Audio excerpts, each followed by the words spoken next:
回去干什么呀？真想不到蒋家祖坟还有这等宝贝。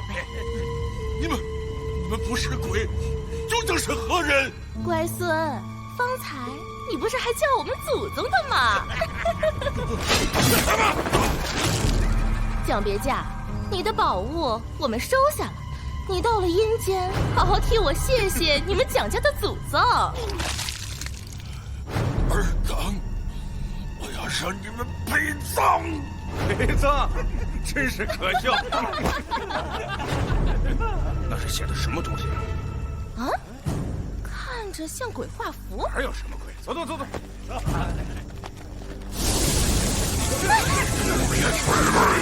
让他伤我子孙！哪来的东西？敢跟我玩黑吃黑劲一套？有本事给我出来！弄神弄鬼，先吃老子一刀！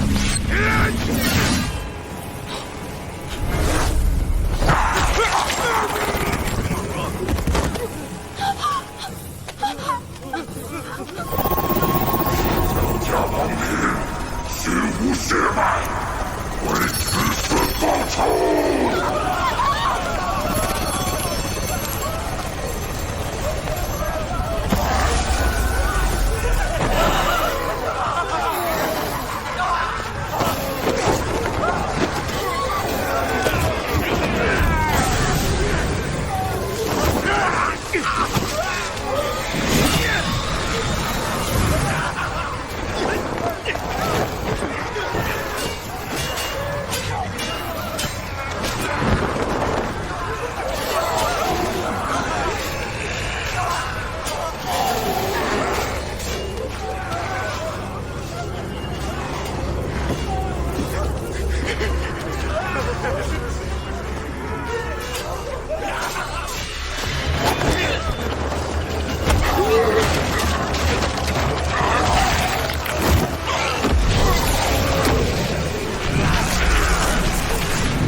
店家啊，如果真的如你所说，那后来又如何呢？后来呀，地方官府和这个恶鬼都在找这个凶手呢，就看他们的造化了。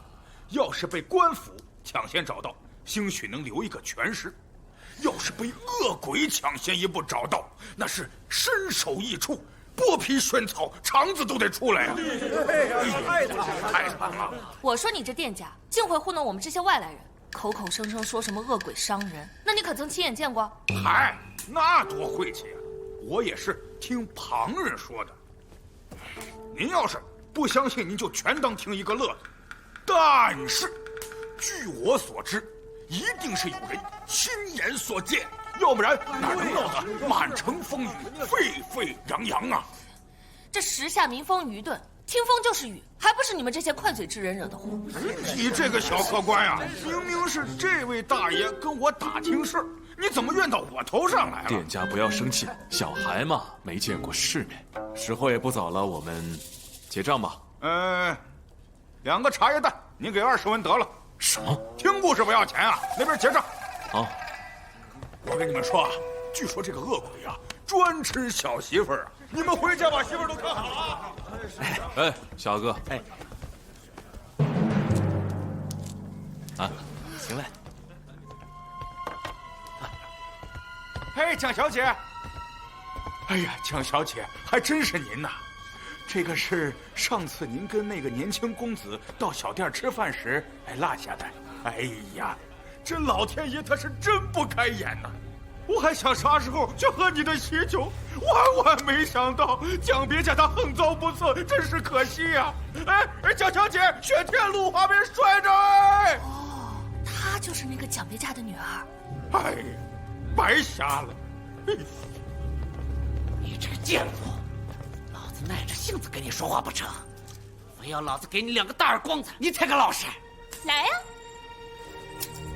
你敢动姑奶奶一根毫毛试试？保管教你不得好死！你个忘恩负义的东西！你能偷，老子就能偷你的！你给我撒开！偷什么偷啊？偷什么偷？你休要冤枉好人呐！小心你这罗锅流脓啊，烂死！哎呀，罢了！孙桃梅，你们有什么话出去说，你在这吵吵闹闹的，我生意还做不做了？你给我滚一边去！不要脸的东西，等老子回来慢慢收拾你们！是。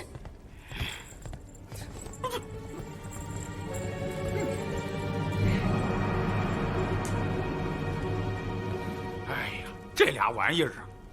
哎，店家，哎，这2个是什么人呢？这2位呀，是前段时间流落到本地的外乡人。这个汉子叫孙驼背，是出了名的赌徒啊。看今天的架势，应该是赌博赢了钱，来小店吃酒的。这个妇人叫王二。王二，你又胡说！那一个妇人怎么能叫一个男人的名字？哎呀，客官有所不知啊，他原名叫王二姐，因为整天跟这个地痞流氓在一起厮混，毫无妇道可言，所以被人叫成王二的。这样的人呢，你还是少打听为好啊。哦，时候也不早了，那我们先走了。好嘞，下次再来啊。客官您慢走哈。哎，客官这雪大，别摔着啊。大人，您说您一个好好的堂官不做，为何非要跑到这穷乡僻壤之地来办这等小案子？案子无分大小，本官此行是要做法降妖。那我更是不懂了。大人，您常说世上本无妖魔一事，何来做法降妖一说呢？本官要做的是天下的法，降的乃是百姓心中的妖。哦，大人是想破降魔咒一案来警醒世人，粉碎小人妖言惑众。那大人对降魔咒之事可有断定啊？你当我是神人不成啊？我们才刚到1天，此案错综复杂，要见机行事。人们都说大人是神探，依我看，大人不是神探，而是活神仙。哼，什么时候学会拍马屁了？枪！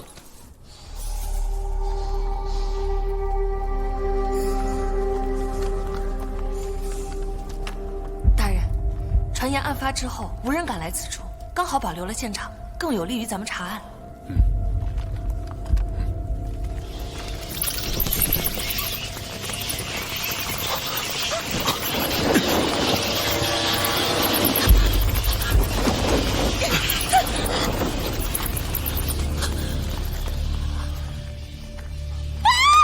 怎么了？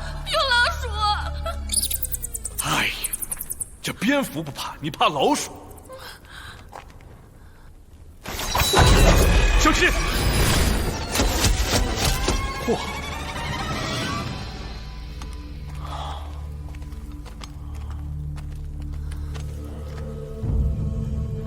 此剑乃金刚打造，看来蒋家祖上也绝非凡人啊。大人，要不我们明天再来吧？深更半夜惊动，不是老鼠就是暗器，太瘆人了。好了，那就留在这里吧，免得进去见到恶鬼，吓哭了可不妙。我才不怕呢，我根本不相信有鬼。让开，我先走。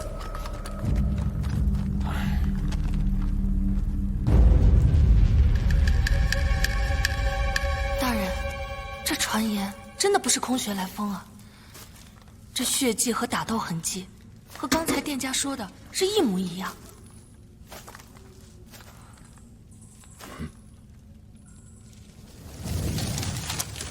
哎，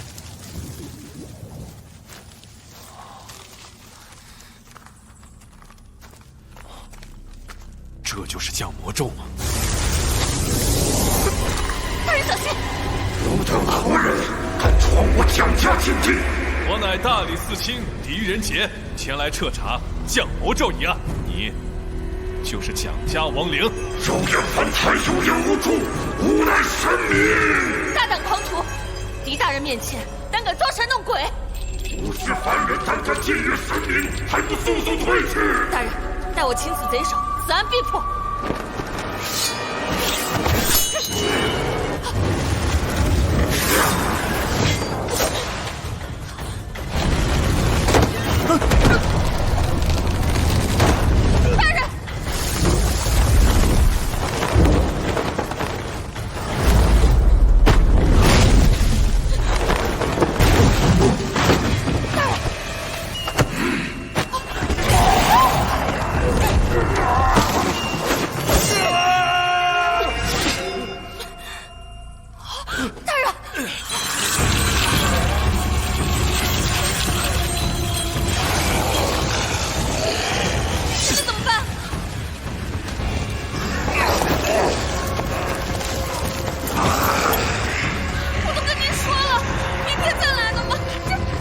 废话！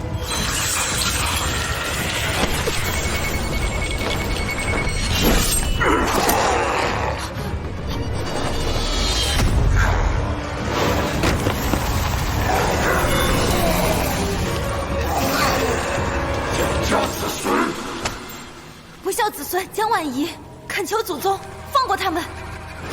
是他。尔等速速离去，再敢僭越神明，定要尔等永堕烈狱！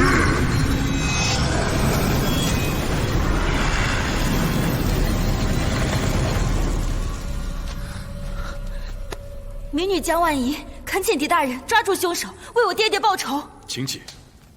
方才多亏姑娘出手相救，多谢姑娘。对了，你是如何得知是本官？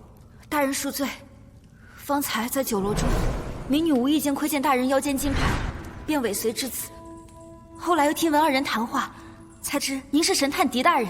我看王林跟你好像相识，难道他真的是蒋家的祖先不成？我也不知，不过此处确实是我蒋家祖坟之地。那家伙刀枪不入，枭首不死，难不成正如传闻所言一样，是蒋家祖宗替蒋别驾报仇？此地不宜久留。蒋姑娘，请带我们到你府上，本官有话要问。好。夫人、小姐，你们可有见过这个降魔咒？大人，我曾经听我爹说过，我家先祖是前朝的巫师。巫师？这好像就是他们求神做法时用的神符。蒋别驾迁墓之事，还有谁知道？我家夫君说，家中女眷阴气重，让我静候在家中。这件事只有我跟婉仪知情，旁人并不知晓。大人，要说知情，也只有那帮祭司可能知道。哦，他们现在在何处？那晚他们吓破了胆，连夜出了城，不知道藏到哪里去了。该不会是这帮祭司谋财害命，先杀了蒋别驾，然后抢夺宝物，又散播谣言，掩盖真相？但是如果是祭司所为的话，他们大可以一走了之，没必要重返墓穴，阻止我们去调查。而且，传闻之真切，有如亲眼所见，一定是有人故意为之。夫人，蒋别驾可曾跟你提起过，他们祖坟之中藏有宝物？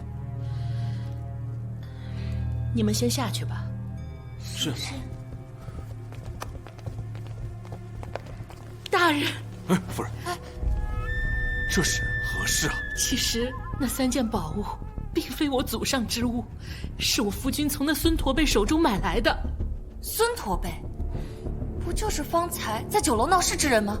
这孙驼背嗜赌成性，在外面欠了一堆赌债。我看那宝物啊，就不是什么正当来处。你妇道人家懂什么？这3件宝物，我一打眼就知道是刚从土里挖出来的。等我择个良辰吉日为祖宗迁坟，到时候就说是蒋家祖先陪葬之物，自然就名正言顺。我曾经劝过夫君莫要贪不义之财，可是他偏就不听呢。原来一切都是在演戏，为的就是把不义之财变成自家祖传之物。这为了钱财，竟然可以挖掘自家坟墓，哼，真是死有余辜。月儿，大人，宝物之事只有孙驼背知情，肯定是他谋财害命，害死了我夫君。你们为何不报官呢？我们这儿的刺史就是个糊涂官，我怕到时候报官无用，反倒招来贼人惦记。请大人为我们母女做主啊！快快请起，快快请起。依你所说，孙驼背一定是那恶鬼的同伙，贸然调查肯定会打草惊蛇。但是你放心，本官一定会还你们一个公道。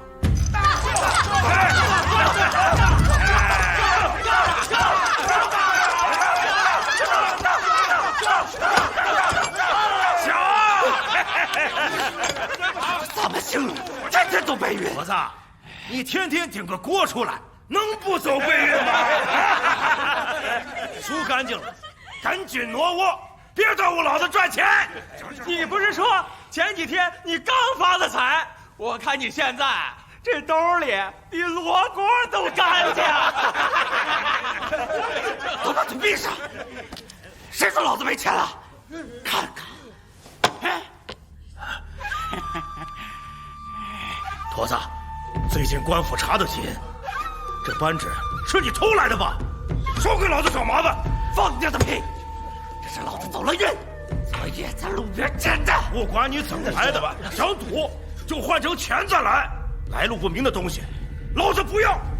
你们给我等着，等老子回来精光你们！咱们继续来。这位兄弟，我看你那扳指挺润的啊，我跟你赌一把。我这个东西可是个好宝贝，起码是50两银子。50两，行。大爷我有的是钱。这个孙驼背，他前几日说发了大财，把他欠的几百两赌债全部还了，之后又输了不少，定然是这个孙驼背不知道从哪里偷了宝贝，又转卖给了你爹。我现在就去找他。等一下，蒋姑娘，你看一下这个认不认识？这你从哪儿得到的？这是我从孙驼背手里赢来的。这好像就是我爹被害那日佩戴的扳指。蒋姑娘，你可认清了？我爹随身之物众多，我也不敢确认。这样，大人，我先回家问问我娘，你们稍后片刻。好。大人，我看这个案子马上就能破了。孙驼背把宝物卖给蒋别家，料定他不敢声张。但是如果他杀了蒋别家，夺了他随身之物和宝物，那他又哪敢拿扳指去赌啊？扑通扑通。他说是他昨天晚上捡来的。捡的？是啊，说了也是奇怪，哪有这么巧的事？我估计是他输急了眼，才不得已把这个赃物给拿出来卖了。这赌徒输急眼了，真是什么都可以不管不顾。姓沈的，你不让老子好过，你也别想好过。孙驼背，赶紧把银子给我，否则我烧了你这个鸟店！你发什么酒疯？赶紧给我！这是你欠我的。你这是明抢！我去报官。报官？报官你也跑不了。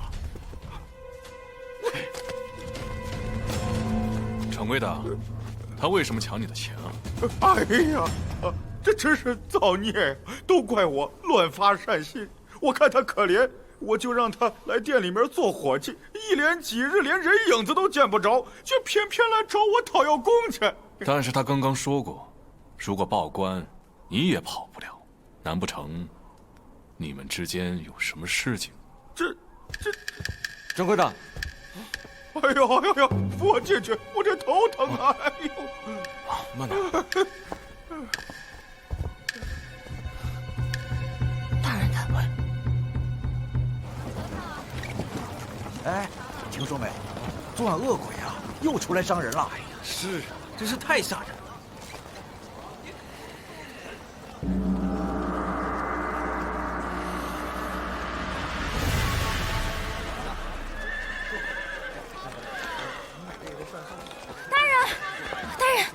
可算找到你了，我跟我娘确认过了，这枚扳指就是我爹遇害那日佩戴的，凶手就是孙驼背无疑。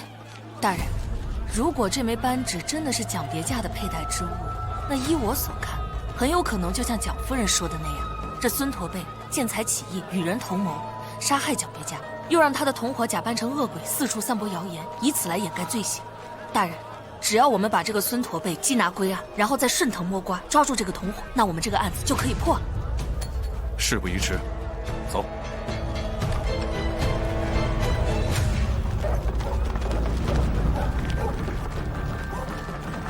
大人，孙驼背家就在前面了。好。哎，大人，这不是那天跟孙驼背吵架的王二吗？先别理他。大人，这边。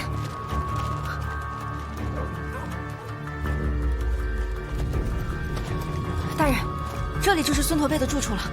月儿，孙驼背，快给我出来！开门！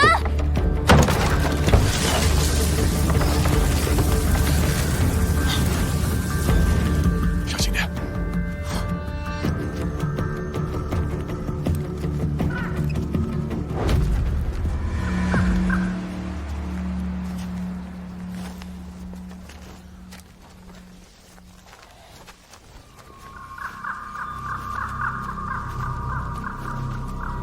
大人，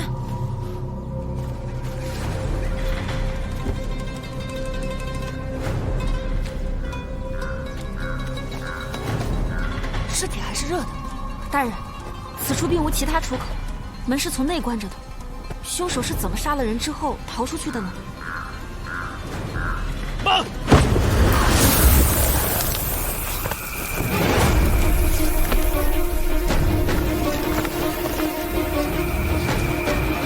降魔咒，蒋姑娘人呢？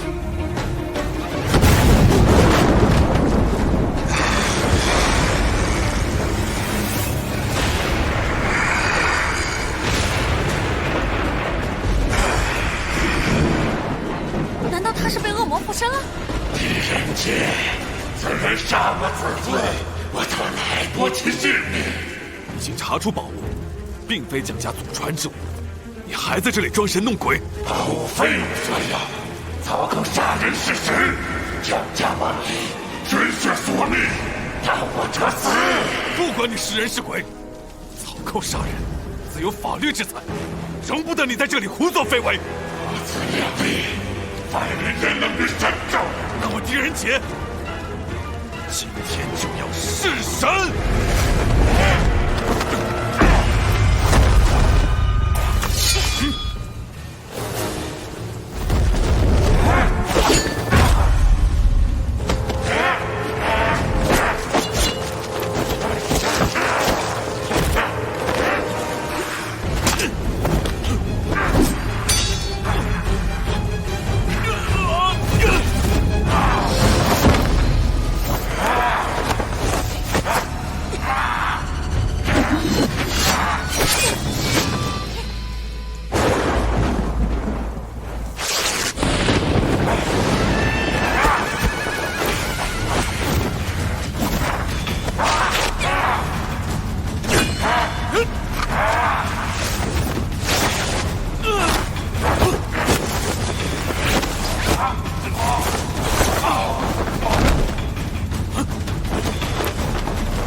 现行！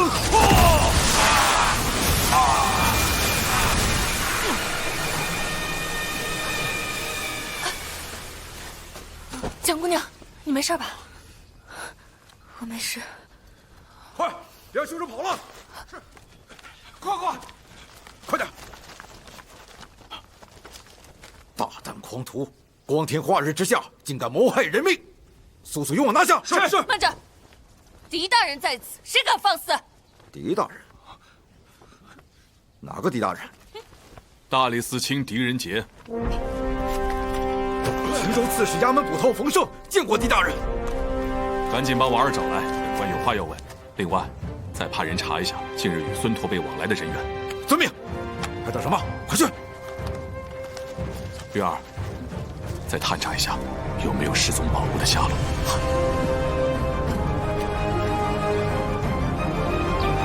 陆大人，蒋别驾被杀一案，你怎么看？狄大人，以下官愚见，蒋别驾开棺求取财物，被凶手杀人越货。临死之前呢，拿出祖传的降魔咒，唤醒蒋家亡灵。在孙驼背家中发现的降魔咒，正是蒋家亡灵所留啊。想必用不了多久，这个亡灵就会手刃其他凶手，到时候自然水落石出，就可以结案了。荒唐！你这结论跟市井传言有什么两样？要是等着亡灵来杀人，还要官府做什么？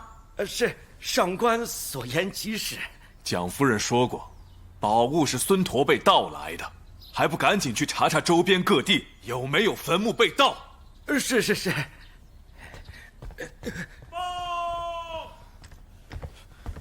启禀大人，王二带到。传。是。带上来，快点！你弄疼我了。大胆王二，见到大人还不快跪下！跪下！大人，你可认得本官？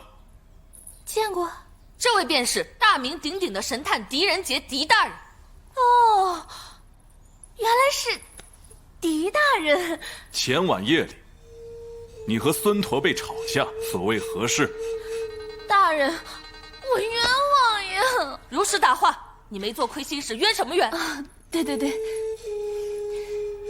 大人，是这样的，前日里他说他家被人翻了一通，他就诬来说是我做的，还让我赔他钱。这附近的人都知道，他家穷的呀，连只耗子都没有。他这分明就是想讹我的钱。所以说，大人，这事儿您可得为我做主，不信的话，你让人把他给带来，我敢当面跟他对质。王二，你方才慌慌张张地从孙驼背家离开，随后本官就发现孙驼背死了，是不是你杀害了孙驼背？孙驼背死了？哎呀，那你们不会怀疑我？大人，我什么都不知道呀。如果是我杀的人，我早就跑了嘛，我怎么还敢回家呀？人不是你杀的，因何神情慌张？是你和孙驼背杀了蒋别驾，盗取宝物，之后你再杀了孙驼背，把宝物据为己有。方才你根本没有回家，是去找孙驼背藏匿的宝物去了吧？还不从实招来！什么蒋别驾呀，大人，小人不知啊。我一个妇道人家，你就算是借我10个胆儿，我也不敢杀人啊！还敢狡辩！来人，用刑！啊！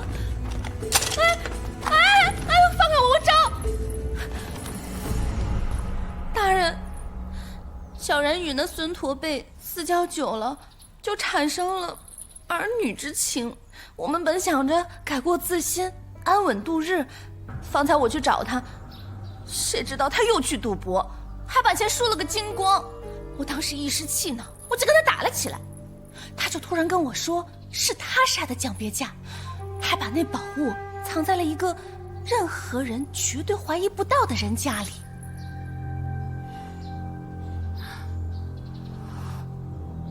他所说的是何人？我当时听说他杀了人了，我那魂儿都吓飞了。我怎么还去在乎那是谁呀？他只是说等风声过了，他就带我远走高飞。然后呢？后来我见他醉酒，就哄他睡下了，就赶紧从他家跑了。这不正巧在街上遇到了大人，所以我才紧张兮兮的呀。胡说！怎么你一走，孙驼背就被人杀了？怎么你一听到孙驼背杀了人，就吓成那般模样？难道你们都不知道吗？最近这城里都传遍了，说那个恶鬼要替蒋别驾报仇。我是害怕呀，我害怕那恶鬼看我跟那孙驼背走得近，哎，再牵连到小人身上，所以我才吓破了胆。这么说，杀孙驼背的另有其人？大人英明啊，肯定是那个恶鬼要替蒋别驾报仇，所以杀了孙驼背。刚才狄大人说在孙驼背家看见了一个鬼，难道这个事儿真是恶鬼干的？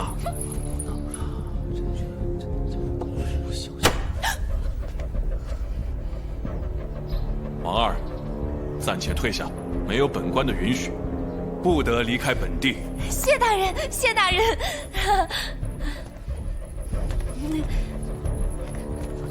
冯捕头，在，严密跟踪王二，有什么情况立刻汇报。是，大人，卑职亲自去办。大人，现今孙驼背死了，赃物又下落不明，您又把王二给放走，那接下来该当如何？去找酒楼掌柜。去酒楼找掌柜做什么？依先前孙驼背在酒楼说的话，说不定酒楼掌柜有什么把柄握在孙驼背的手上，或许能从他口中得到一些线索。小二，哎，两位客官，吃点什么？我们是来找你掌柜的。掌柜他昨日突然头疼，他今天到现在都还没来。你能带我们去他家吗？我，不行，这店就我一个人。放心，不会让你白帮忙的。这，掌柜看到我肯定得骂我一顿。大人，蒋姑娘，哎，蒋姑娘知道路，让她带你们去。我还有事，我就先回去了。大人这是要去哪儿？我们要去掌柜陈忠家。陈掌柜，大人找他所为何事啊？事情复杂，边走边说吧。哎，对了，我的钱。罢了吧。啊，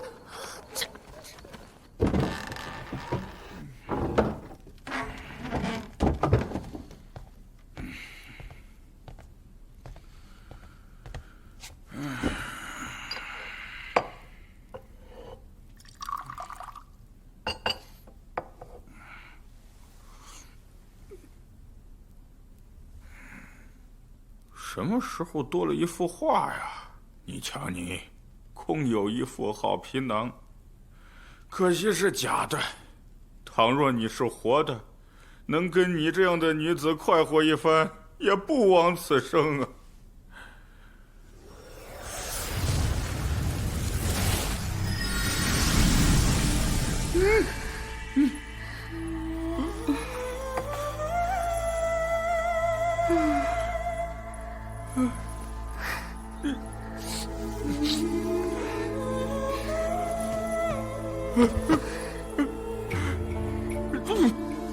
不是在做梦吧？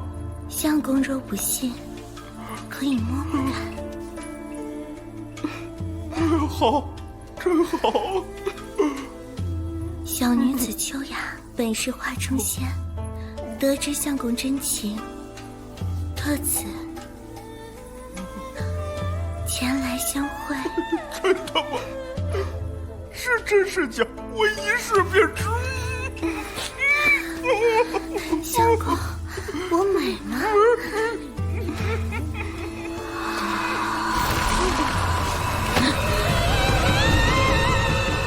大人，请随我来。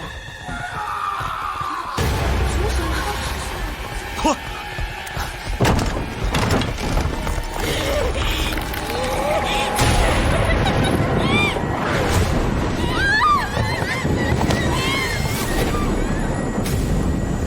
本神已手刃仇人，恩怨已了，返回仙界去也。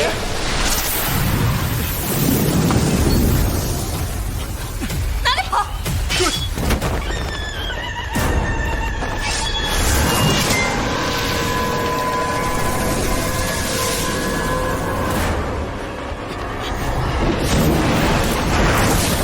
装神弄鬼，看你往哪里逃！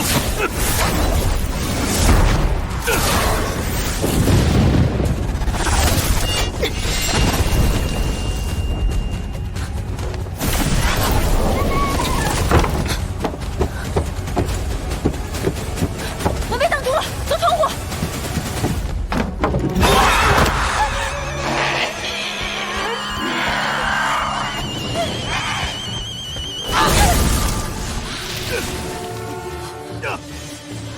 狄大人，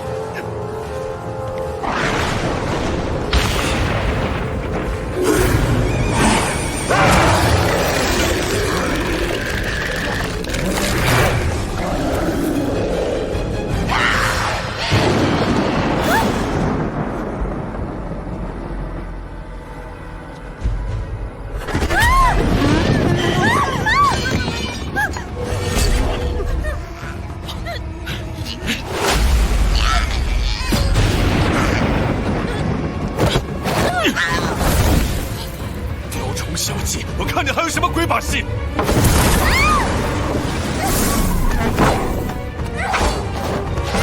快去帮忙！哇，蒋姑娘，你这是怎么了？大人，我刚刚正与他缠斗，他居然变成了我家祖上的牌位。看来我爹的仇已报。爹，您在天之灵可以安息了。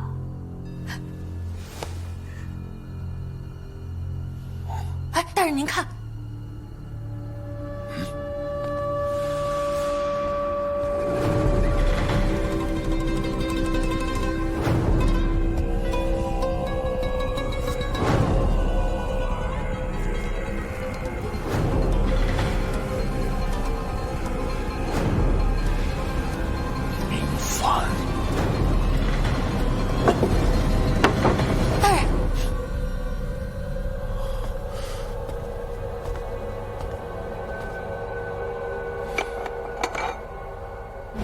是他杀的蒋别驾，还把那宝物藏在了一个任何人绝对怀疑不到的人家里。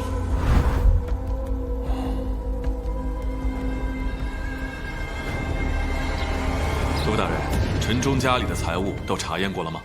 都查验过了，这些确是案发当日蒋别驾的随身之物，其他那些呢，是孙驼背盗取而来的。5件啊！大人，这其中3件确实如我娘所说，是我爹从孙驼背手中买来的。那另外2件又是从何而来？另外的2件也是盗取而来的。孙驼背伙同着陈忠一起盗取了5件宝物，孙驼背呢得了3件，为还赌债，他就卖给了蒋别驾。这陈忠知道之后，害怕事情暴露，伙同了孙驼背一起杀死了蒋别驾。这就跟王二说的全都对上了。怪不得孙驼背敢抢陈忠的钱，还说陈忠敢报官，到时候他也跑不了。你这是明抢！我去报官！报官你也跑不了。大人，我父亲是个老实人，绝对不会干这种事的。赃物都在，你狡辩什么？陆大人，在。有查到被盗的墓穴吗？方圆100里的几个县都去查验过了，确实没有墓穴被盗。要是有的话，早就报官了。此物乃前朝式样，明日即刻派人去，再去勘查。只要查出此物出处，即可归案。是，只是这牌位如何处置呢？蒋姑娘，此牌位乃是正物，也是恶灵化身，就让陆大人请来的法师做法将其封印起来，暂时与正物放在一起吧。全听大人发落。大人，我父亲是冤枉的呀。什么冤枉的？你还在狡辩？来人呐，把他给我带下去！夫人，老爷昨日新换的300两银子不见了。大人，我家父亲一定是遭人陷害的，这银子一定是贼人所偷啊！哪个贼人偷走？分明就是你们家贼偷走了吧？不可能！我家只有几个体己的人，他们一定是不会偷银子的。陈夫人，既然你家丢失财物，本官自然会还你一个公道。你且先行回去。大人，银子事小，我家父亲冤枉事大呀！行了，别在这狡辩了，赶紧给我带下去！是，走。大人冤枉啊！大人冤枉啊！大人，现在难不成真的以恶鬼杀人结案了？那依你看呢？此案该怎么断？我总觉得此事还有蹊跷。反正我就是不信恶鬼杀人。我们在陈家时，凶手刚刚杀完人，正要离开，但是他并没有带走那些宝物，很有可能，他真的只是为了杀人而杀人。可是他真的刀枪不入啊，还能吞云吐雾。不管真相是怎么样，现在恶鬼都变回牌位，那就说明，凶手可能真的已经杀完他要杀的人了。我们再查下去，怕只会打草惊蛇，从此销声匿迹，到时就查无可查了。哦，大人结案只是缓兵之计。你试想想，陈忠家境殷实，断不会轻易和孙驼背行偷盗之事。再加上，当天他跟孙驼背也吵架，我们都有目共睹。现在孙驼背死了，肯定免不了官府的查问。他怎么会那么笨，把那些赃物藏在自己的家里？所以大人之意，这陈忠是被陷害的。没错，陈忠家不是丢失了300两银子吗？很有可能就是栽赃他的人偷走的。你即刻带人去，大张旗鼓地搜查这笔银子的下落。好，我知道了，这叫打草惊蛇。歹人做贼心虚，他肯定会露出马脚，到时候就来个守株待兔。我先去了。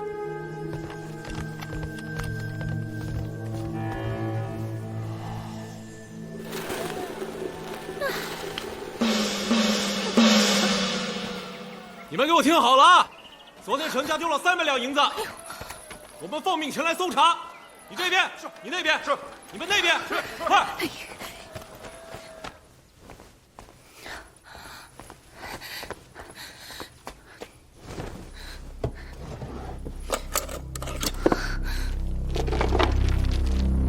快，别让盗贼跑了！快！你这边，你那边是，快！是。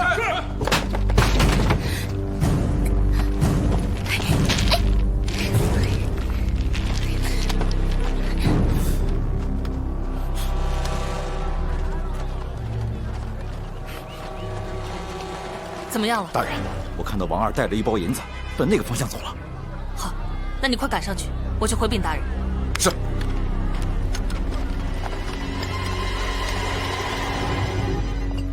狄大人，我敬您一杯。哎，都是自己人，陆大人不必多礼。哎呀，正是有大人坐镇，才能在如此短的时间内侦破奇案呐。陆大人功不可没。仅凭些许线索就可以把案件推断出来，厉害厉害！哎呦，不，严重了！下官才疏学浅，不及您的1/1000呀！哎，哪里？只不过依我看，大人你阐述案情的时候，好像略有迟疑。不知道这个案件是你独自推断出来的吗？啥也逃不过大人您的火眼金睛。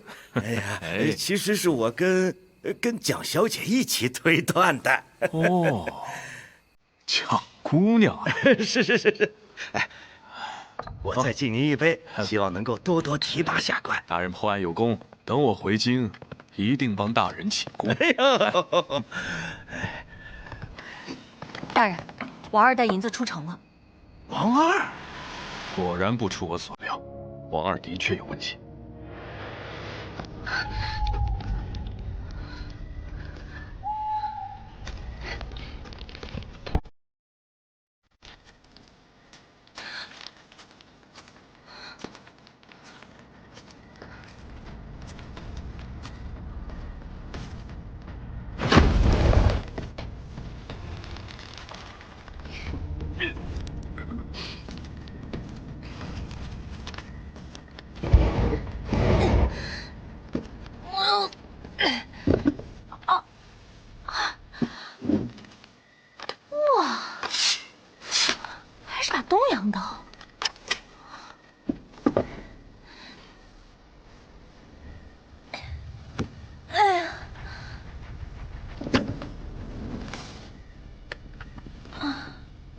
累死老娘了！大人，我看到王二进了一庄。一庄？是。快去禀报大人。那您快去。哦，是。一庄。哼。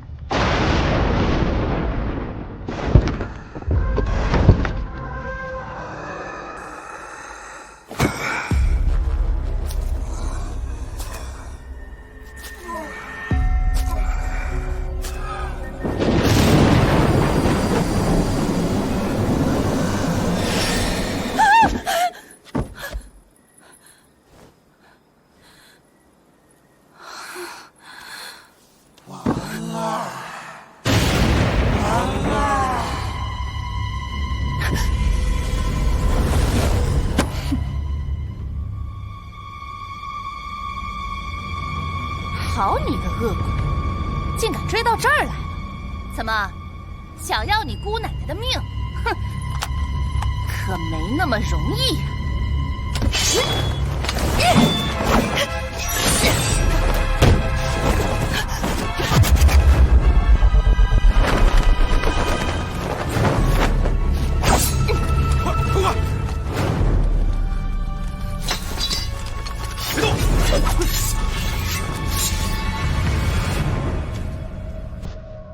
大人，我什么都没有做，你为何抓我？放开他！谢大人。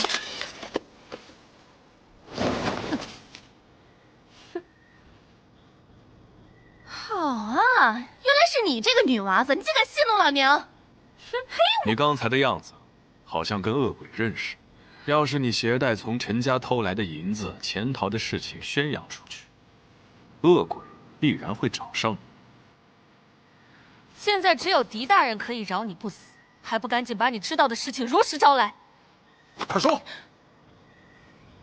好，我说，我与孙驼背只盗取那5件宝物，人真的不是我杀的。既然宝物是你盗的，为什么他们又会出现在陈忠家里？原本小人分得2件宝物，其余3件被孙驼背卖给了蒋别驾，没成想蒋别驾被杀，宝物丢失。我与孙驼背商讨之后，原本打算远走他乡，不理此事。可是这个孙驼背他死性不改，他又去赌博。我担心事发，便去找他理论，可万万没想到，正巧碰见恶鬼，逼问孙驼背同伙的下落。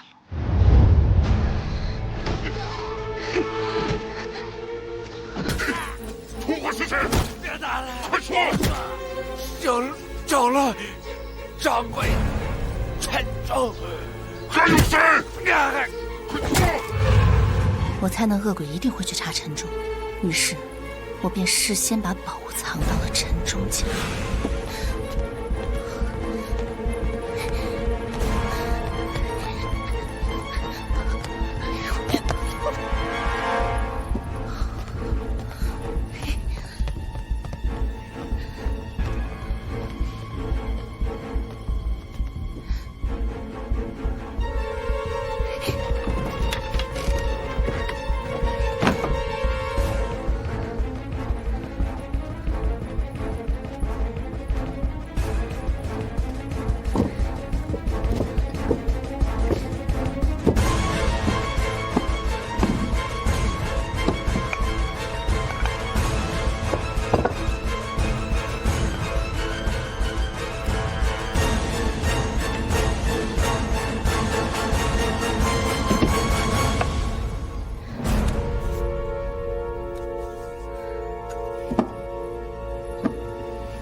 大人，之前你在府衙问我的时候，我为防他人怀疑，还特意说，是孙驼背告诉我，他把那2件宝物藏在了一个没有任何人怀疑的人家里。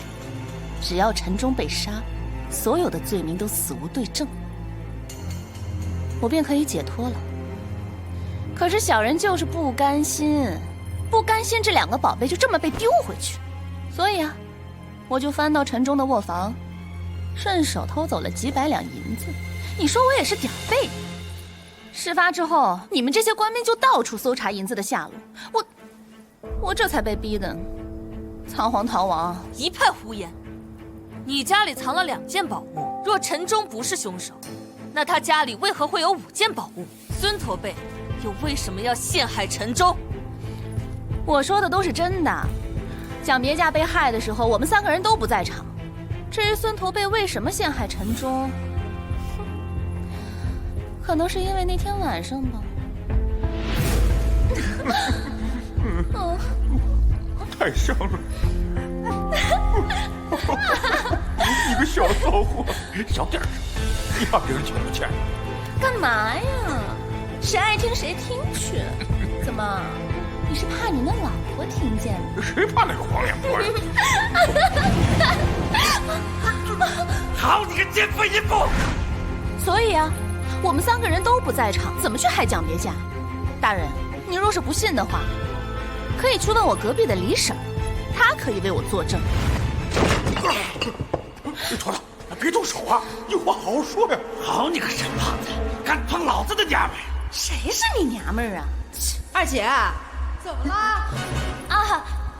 没事儿，李婶儿，他们兄弟俩切磋划拳呢。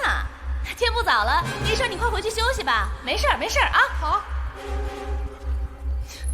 走，跟老子报官去！坨坨，咱们都是兄弟，这事儿传出去了，我这生意怎么做呀？不报官也可以，从今往后就乖乖的听老子的话，否则你我鱼死网破。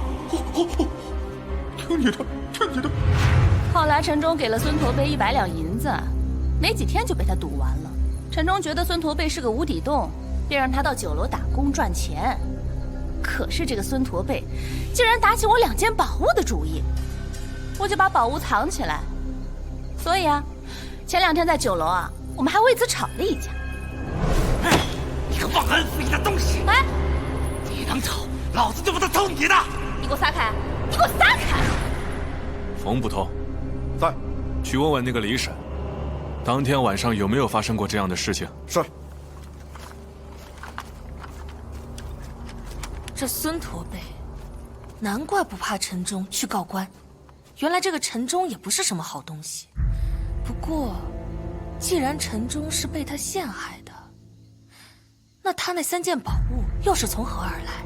当时除了他，就只有恶鬼进过陈忠的房间。对呀，这恶鬼的宝物又是哪儿来的呢？他又为何会留在陈忠家里呢？王二姐，宝物是从何到来的？城北80里处的深山里，我们所盗的物可是青州司马柳大人家的。柳司马？就是之前勾结歹人，图谋造反，朝廷本意宣柳家人进京调查，但不知道为什么，还没进京，柳家就惨遭灭门。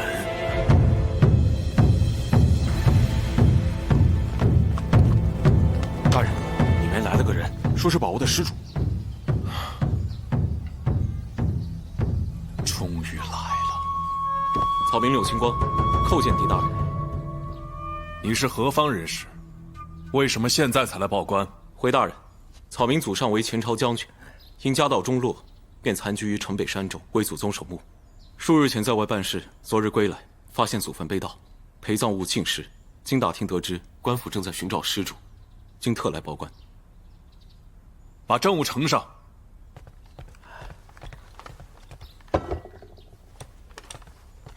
上来看看是不是你的。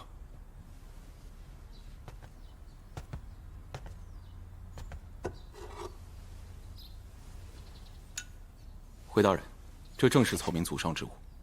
这么说，全都是你的？太好了，这么说这个案子就可以结案了。那就好。刘清光，你先找一个客栈住下，让本官禀告朝廷，结案后以便领回失物。是。草民告退。哎呀，大人，这真是太好了！大人鸿福齐天，恭喜大人结案。糊涂！作为朝廷命官，寒窗苦读圣人之言，你都读到狗肚子里去了。难不成你要本官以恶鬼复仇，结案不成？凶手杀人，留下宝物，唯一动机就是为了杀人。这个人祖坟被盗，与盗墓者不共戴天，嫌疑之大，你还不速速派人去查查他近日行踪？是，快！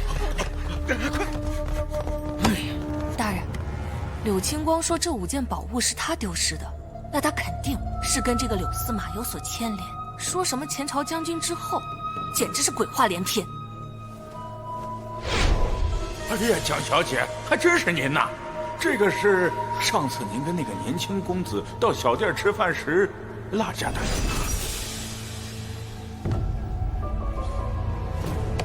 大人，大人！哎，小二，蒋姑娘前几天在你酒楼丢失荷包，你可知道？知道啊。知道还不快说？那天正好是蒋别家被害的那天晚上。蒋小姐提前到我们小店，随后来了一个仪表堂堂的郡公子。你来了。你有没有看清楚那个公子的眉角上面有没有伤疤？伤疤？有，就在这里。是他。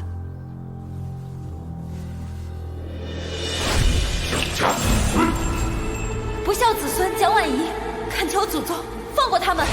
此处并无其他出口，门是从内关着的。凶手是怎么杀了人之后逃出去的呢？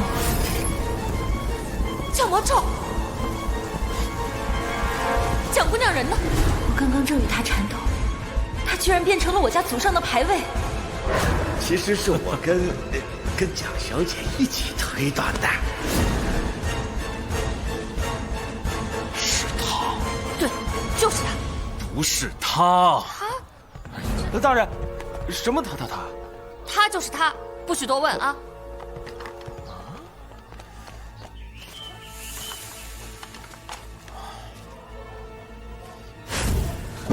孙驼背，快给我出来！开门！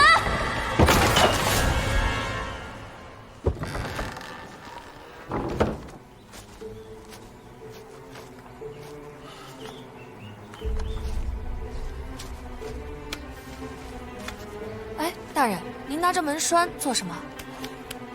你先出去。哦。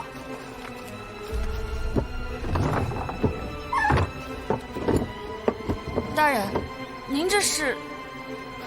可以进来了。哦。开不了啊。那使劲儿啊！我踹了啊！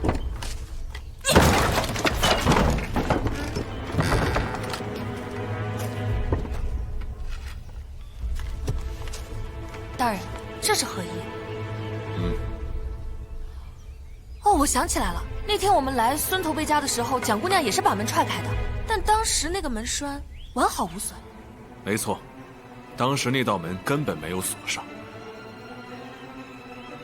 可蒋姑娘为什么要骗我们呢？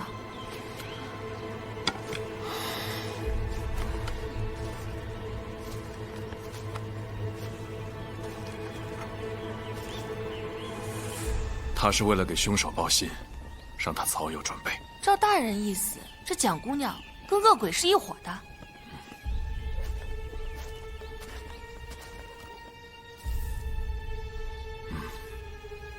看来蒋姑娘她在演戏啊。当孙驼背被附体的时候，她莫名失踪，为的就是配合凶手施展幻术。幻术？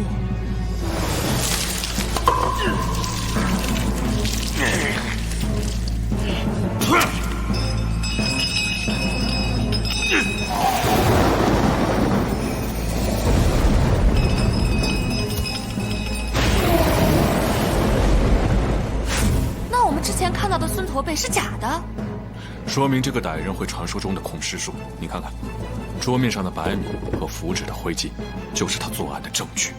可是大人，明明蒋姑娘还救了我们一命呢，她怎么可能跟恶鬼一伙呢？那很简单，去蒋府一问便知。就算我们去了，她也不会承认的呀。想必这个时候啊，他已经不在蒋府了。那我们去做什么呀？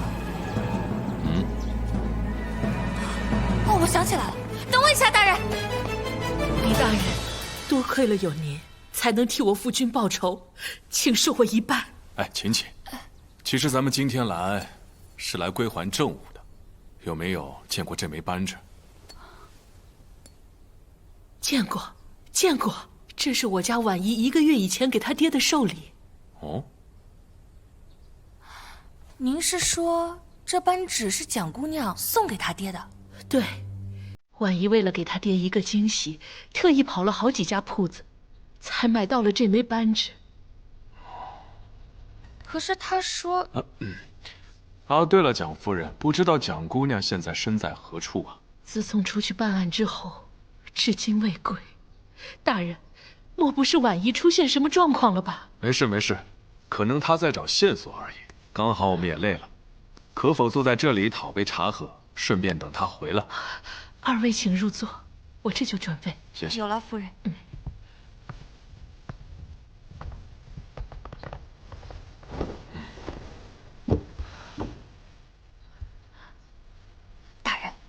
这枚扳指是蒋姑娘亲自买的，可她却说认不准，还说要回来问她娘，而她根本就没有回来过，所以大人所料果然没错。大人，你们为何会在我家中？月儿，赶紧去追捕王二。好。大人，是发生什么事了吗？为何要追捕王二？唉，都怪我考虑不周。陈忠那么有钱，又怎么会跟孙驼背同流合污？更何况那天我亲眼目睹他们争执，之后孙驼背就遇害。唉，陈忠啊，又怎么会那么笨，把那些赃物藏在自己家里呢？所以说，王二才是和孙驼背一起杀害我爹的真凶。你放心，有我在，一定会将犯人绳之以法。刚刚衙役回报，有人看到王二拿着一包袱的银子往城南方向去了。我现在就亲手把他抓回来。哎，蒋姑娘，蒋姑娘，大人，您的茶。谢谢啊。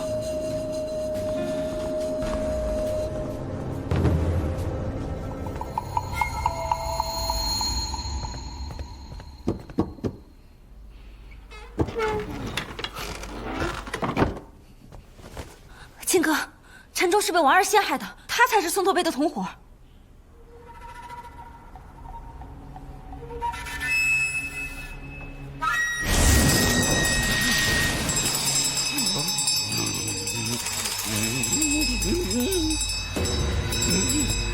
大罗神仙快显灵！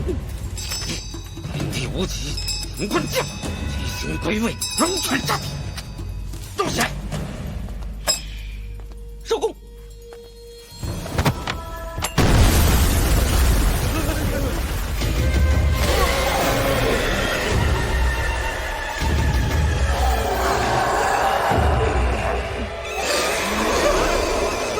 何方杨月总管？歪门邪道，也敢触犯本神灵？就是猪，就是猪啊！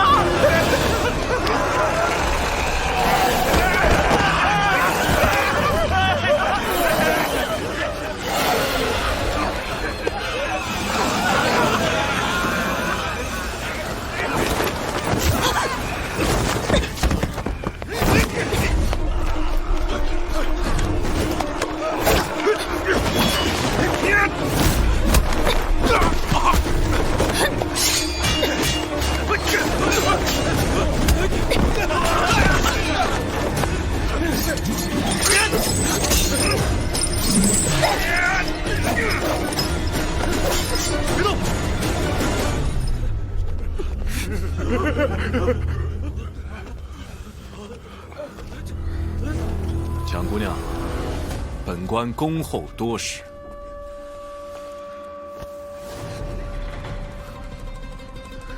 大人，这是何意？你为什么要盗取牌位啊？大人，民女直空跑了，杀父仇人，才特意过来祈求祖宗报仇。民女并无他意啊。好伶俐的丫头，你根本就是和柳青光串通一气，杀死陈忠和孙驼背。大人冤枉啊！我根本就不认识什么柳青光。本官已问过酒楼的小二，前几天和你见面的正是柳青光。冤枉啊，大人！我一直陪同您办案，捉拿恶鬼，怎么可能会是他的帮凶呢？你在我身边，根本就是为了掩护柳青光行凶。大人，那日在孙驼背家中，你也亲眼看见了亡灵现身，与小女无关啊。那只是凶手的把戏而已。如果我没有猜错，在你身上也能找到这样的迷药，一经吸入就会产生幻象。来人，搜！是。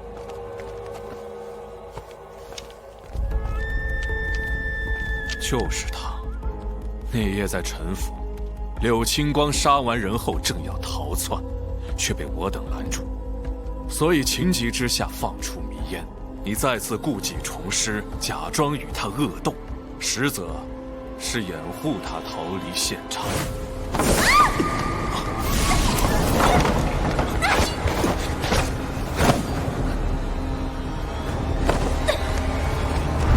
事后，你声称恶鬼变回牌位，以掩盖一切的真相。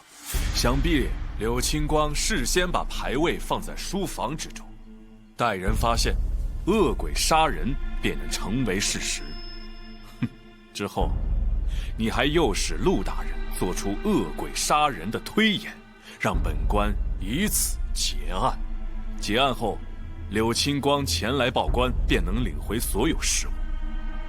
真是绝妙的计谋啊！这些都是大人的猜测而已，我真的毫不知情。看到这枚扳指了吗？我们已经问过你娘，是你亲手为你爹挑选。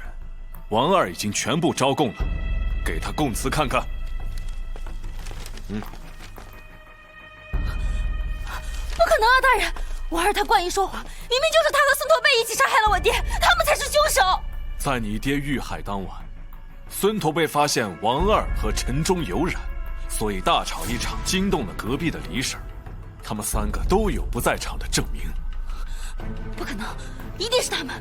对，是他们收买了李婶。你试想想，如果真的是王二和孙驼背杀了你爹，而恶鬼又频频出没，他们哪敢当众吵闹？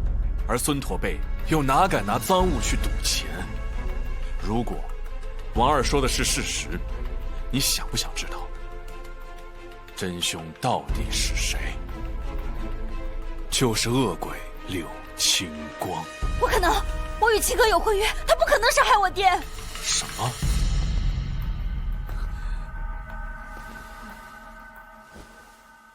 原来你们有婚约。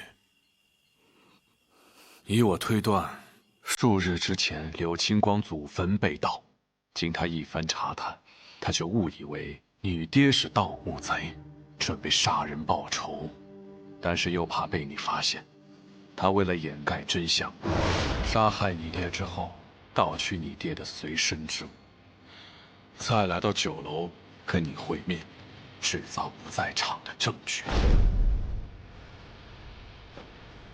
当你把3件宝物都是你爹从孙驼背手上买来的事情告诉给了青光，他为了嫁祸孙驼背，就把你爹的扳指丢在路上让他捡走，让你误以为孙驼背是杀害你爹的凶手，柳青光就以替你爹报仇之名杀害孙驼背，实则杀人灭口，而你却为他掩盖罪行，制造幻境杀人的假象。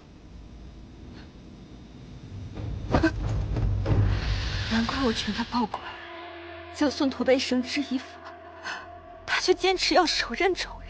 随后，柳青光根据孙驼背的供认，来到陈忠家，发现了王二事先放在书房里的2件宝物。柳青光就认定陈忠是同伙，趁他还没回家，再把自己的3件宝物都放在他的屋里。当你看到宝物的时候，你也确信陈忠就是杀害你爹的真凶，而他只要去报官，不但能领回他失去的宝物，还可以掩盖他杀死你爹的事实。柳青光，这个狼心狗肺的小人！大人，我愿意认罪伏法，但我求求你，千万别放过他！我要让这个负心汉替我爹偿命！拿走！大人！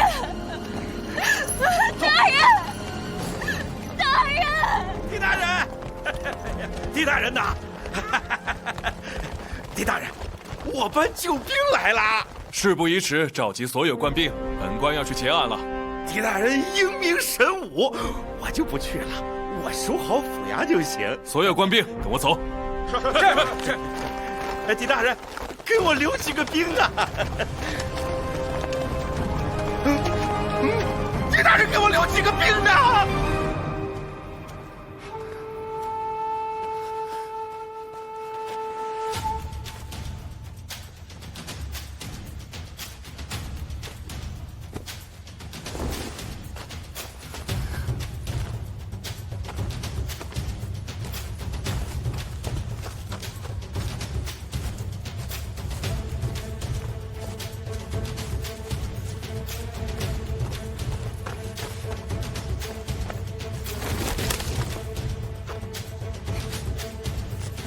柳青光，束手就擒吧。是你。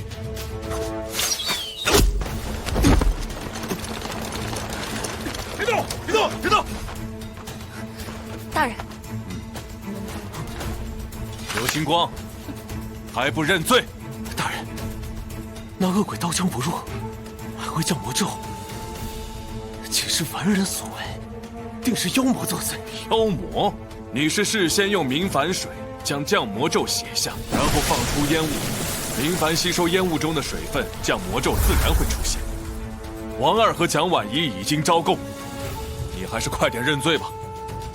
孙驼背和王二杀我族人，盗过祖传宝物，还踩碎了我爹的尸骨。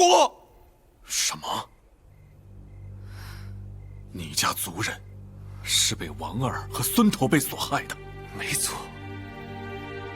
我杀孙驼背之前，他亲口承认。该说的我都说了，求求你让我一命吧！我也是奉命行的。他乃是朝廷雇佣的杀手。朝廷又怎么会雇佣杀手？狄仁杰，你恐怕也被朝廷那帮走狗蒙蔽了双眼。王爷被人称为神探，你放肆！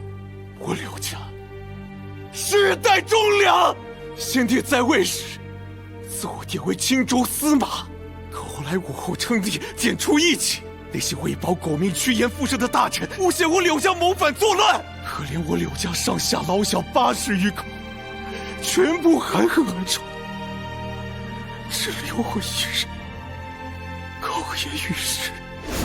妹妹，你看我给你买了什么？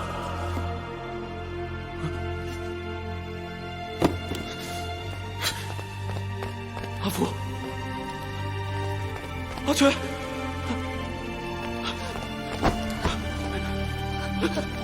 妹妹，发生什么了？妹妹，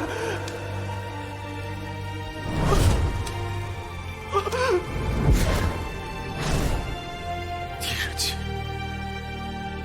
你自以为聪明，却不辨忠奸。难道想杀人灭口？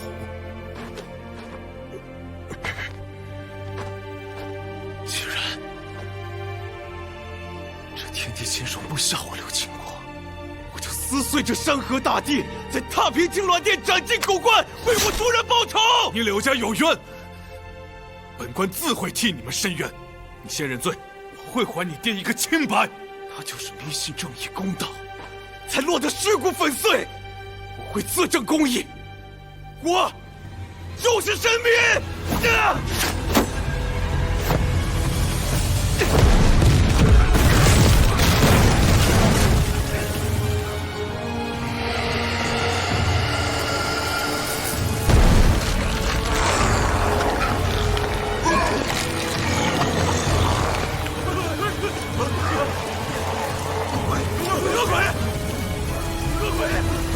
大家不必慌张，这只是幻境，我有解药。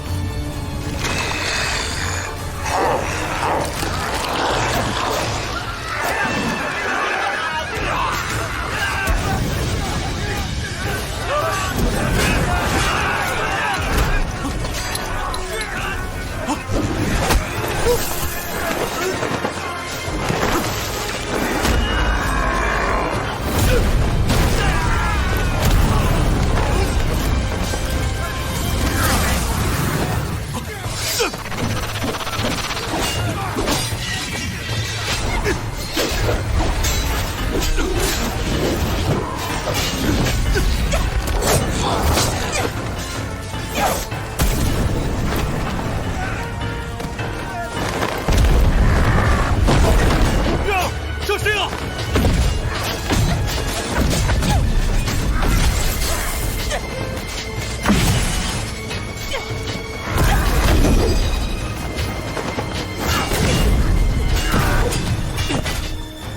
让我见识一下，什么才是真正的生命！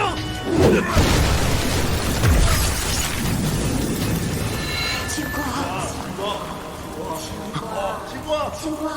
你们都回来了，我杀了孙驼背，我杀了陈忠，你们都看到了吧？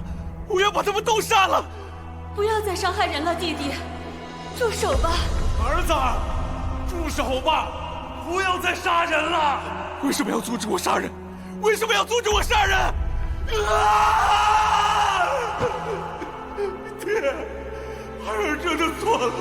秦国，放下仇恨，亦是放过自己。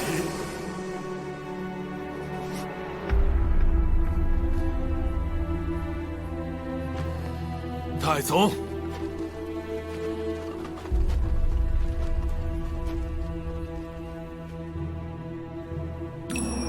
降魔咒一案的原委，朕已知晓。狄青侦破此案，立有大功，赏。此乃臣分内之事。朕命你为巡查钦差，巡视江南道各州吏治，若情况紧急，可先斩后奏。狄大人，听闻潞州出现了彼岸花的奇闻，狄青巡查时定要调查清楚。臣遵旨。